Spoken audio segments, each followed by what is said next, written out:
You wake up with the annoying sound of your alarm, looking at the time while still having that unfinished sleep in your eyes.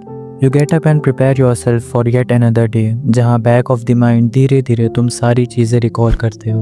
वो pending work जो तुम्हें आज किसी भी तरह complete करना है, वो आर्ग्यूमेंट्स जो कल रात हुए किसी के साथ, या कोई और रीज़न जिसकी वजह से तुम अपने आप को प्रिपेयर करते हो आज के दिन सर्वाइव करने के लिए।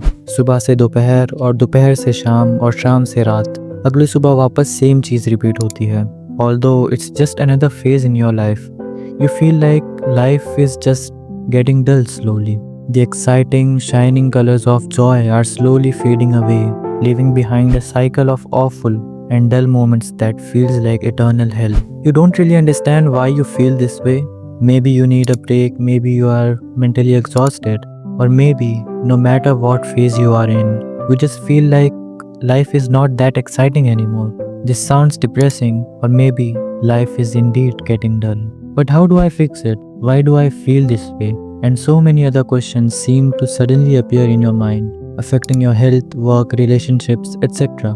So let's try to understand why people feel like this in the first place. You get into college or a new job, and after some time when you are familiar with your daily tasks, you get used to it. भले वो काम तुम्हें पसंद ना हो, which is kind of the main reason why you feel like this. You find yourself stuck in a loop. रोज सुबह उठकर same routine follow करना, सेम प्लेस एंड फेसेस।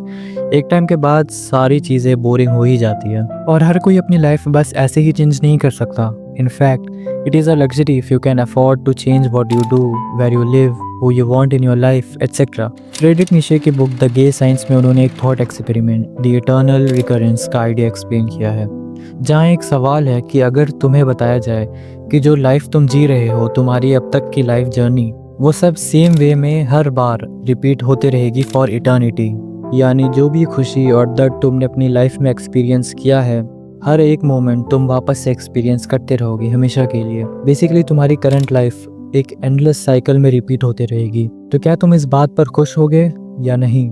कुछ लोगों के लिए ये सिनेरियो बहुत अच्छा होगा और वो चाहेंगे कि वो इस लाइफ को बार बार एक्सपीरियंस करते रहे, लेकिन बहुत से लोगों के लिए इट विल बी अ कर्स। वो नहीं चाहेंगे कि ये लाइफ एक और बार भी उन्हें एक्सपीरियंस करना पड़े because of their pain and sufferings. ये थॉट एक्सपेरिमेंट एक बहुत अच्छा जरिया है अपनी लाइफ को इवेल्युएट करने का, अ वे टू जज your life and understand it by your own way and not by the terms of society, क्योंकि तुम्हारी लाइफ को तुमसे बेहतर किसी ने एक्सपीरियंस नहीं किया है। पर्सपेक्टिव। हर इंसान का एक अलग नज़रिया होता है। Different people have different ideologies. Although हर इंसान की लाइफ फेजेस काफ़ी सिमिलर होती है। बचपन में बड़ा होकर कुछ बड़ा अचीव करने का ख्वाब देखना, फिर बड़े होते होते रिस्पॉन्सिबिलिटीज़ और काफ़ी चीज़ों को इंडिपेंडेंटली मैनेज करना, नई चीज़ें सीखना, और ऐसे ही जनरलाइज्ड फेजेस में लोगों की ज़िंदगी चलते आई है। लेकिन इसके बाद भी एक इंसान का perspective, ideology and belief system उसे बाकी लोगों से अलग बनाता है। It's a part of his own identity जो बाकियों से अलग होती है। ऑब्वियसली ये सब हमारे personal experience, environment and other series of event से डेवलप होती है। Hence this world and this life is heaven for some people while hell for the rest. Every soul shall taste death, but only few will taste life. A person who thinks himself as a failure has so much in common with a person who's a narcissist or thinks himself as the main character, because both of them use this same famous weapon created by our own beloved society, which is comparison. The only difference is how they compare themselves with others, and indeed comparison is a thief of joy. Jealousy is a sin so great that it turned a well-respected, high in status and loyal to God believer into the devil, and yet it's so common. There's a fine line between being competitive and being jealous. लेकिन आज के time पे ये line मानो exist ही नहीं करती है। बचपन से ही सोसाइटी तुम्हें फोर्स करती है कि तुम बाकियों से बेटर परफॉर्म करो। तुम्हारी आइडेंटिटी तुम्हारे marks and ranks with respect to your class और स्कूल के बेसिस पे डिसाइड की जाती है। And then the rat race of JEE, NEET and the famous Cold War with Sharma ji का बेटा makes a huge impact on your entire life. उसके बाद डूम स्क्रॉल करते वक्त जब दूसरों के स्टोरीज एंड पोस्ट देखोगे जहाँ लोग बस वैलिडेशन के पीछे भाग रहे हैं, additionally movies and web series जहाँ ये दिखाया जाता है कि एक नॉर्मल इंसान की लाइफ भी कितनी एडवेंचरस एंड इंटरेस्टिंग होती है। ये सब देखने के बाद ऑब्वियसली जब तुम खुद को इसी सोसाइटी के कॉम्पिटिटिव पर्सपेक्टिव, जिससे वो तुम्हें हमेशा देखते आए हैं और जिसकी तुम्हें आदत लग चुकी है, तुम भी अपने आप को इसी पर्सपेक्टिव से देखोगे, और यहाँ से तुम्हारी प्रॉब्लम जो फिलहाल काफ़ी नॉर्मल थी वो अचानक से काफ़ी बड़ी हो जाएगी, क्योंकि ऑब्वियसली तुम्हारी लाइफ में तुम किसी एडवेंचर या एवरीडे पार्टी एनिमल नहीं हो। You just stuck in a loop of daily routine जहाँ तुम्हारा मेजॉरिटी ऑफ टाइम तुम्हारी जॉब या पढ़ाई में ही निकल जाता है और फिर ये सारे काम बोरिंग और फ्रस्ट्रेटिंग लगने लगते हैं। इसी प्रॉब्लम का फ़ायदा ये ऑनलाइन फेक गुरुज उठाते हैं जो लोगों को एक साल में मिलियनेयर बनाने के सपने देकर अपना कोर्स बेच के प्रॉफिट कमाते हैं एंड मोस्टली टीनेजर्स इस स्कैम के विक्टिम बन जाते हैं। इवेंचुअली जब कोई ऐसे फेज से गुजर रहा होता है जहाँ उसका मोटिवेशन काफ़ी लो और वो इस never ending cycle of misery में पूरी तरह फंस जाता है, तब उसके माइंड में मोस्टली एक ही सवाल आता है, what is the purpose of life. And then based on his journey of life वो किसी एक कंक्लूजन को एक्सेप्ट करता है जो कि वक्त के साथ चेंज भी हो सकती है।